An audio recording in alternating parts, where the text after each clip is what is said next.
मैं हूँ मुसाफिर पाकिस्तानी मुख्तार अहमद भाई जी, साथ ही कैमरामैन शब्बीर भट्टी के हमरा इस वक्त मौजूद हूँ शुजाबाद के उसी मंदिर के एन सामने। उस शहर की बुनियाद नवाब शुजा खान सदुज़ई ने 1750 में रखी, जहाँ बावजूद मुसलमान हाकिम होने के हिंदुओं की एक बहुत बड़ी तादाद मौजूद थी और उन्होंने अपनी इबादत के लिए कई मंदिर बना रखे थे, जिनमें से एक मंदिर किला शुजाबाद के अंदर, जबकि 450 साल कबल खेतों के दरमियान बनाया जाने वाला ये मंदिर एक वसूल अरीज शमशान घाट के साथ मौजूद था। जब हिंदुस्तान की तकसीम हुई, यहाँ से हिंदू बिरादरी हिजरत करके वहाँ चली गई, मगर उसके बावजूद इस मंदिर, जो कि अब के नाल व्यू रोड के दरमियान वाक़ है, को मिस्मार नहीं किया गया, बल्कि बीच रोड में होने के बावजूद आज भी अपनी जगह मौजूद है, जो कि पाकिस्तान के मजहबी रवादारी की आला मिसाल है। गो कि अब शमशान घाट, जो कि मगरबी किनारे पर था, अब मौजूद नहीं और इसकी जगह खेतों ने ले ली, मगर कोई मूर्ति, कोई पुजारी न होने के बावजूद मंदिर आज भी अपनी जगह मौजूद है और हुकूमत पाकिस्तान उसे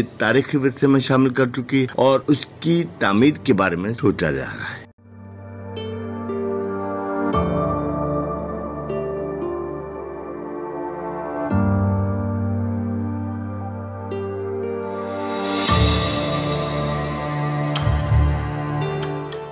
राजा गोशी मंदिर, जो कि शुजाबाद में छोटी नहर ठोकर वाली पुलिया के पास सड़क के बीच में मौजूद है। तारीख में ये बात मौजूद है कि न सिर्फ ये मंदिर बल्कि शमशान घाट एक मजबूत तारीखी हैसियत के हामिल, जहाँ हिंदुओं की एक बड़ी तादाद, जिनमें राजे और महाराजे भी शामिल होते थे, यहाँ पूजा पाठ के लिए आया करते थे और मरने के बाद हर एक की ये ख्वाहिश होती कि इसे इस शमशान घाट पर जलाया जाए, जिसकी वजह से मंदिर के मगरब में वाक़ शमशान घाट, जो कि खेतों में तब्दील हो चुका है, हजारों लोगों की चिताएं जलाएगी, जिनकी रूहें आज भी कभी कभी वहाँ के वासियों को नजर आ जाती हैं। बार बार रात के अंधेरे में खौफनाक बलाएं भी नजर आती हैं, जबकि खौफनाक हादसा टोनुमा होते हैं। इसके बावजूद कभी मंदिर को गिराने और हटाने का सोचा भी नहीं किया, जो कि पाकिस्तान की मजहबी रवादारी की आला मिसाल है और हिंदुस्तान के मुंह पर एक तमाचा।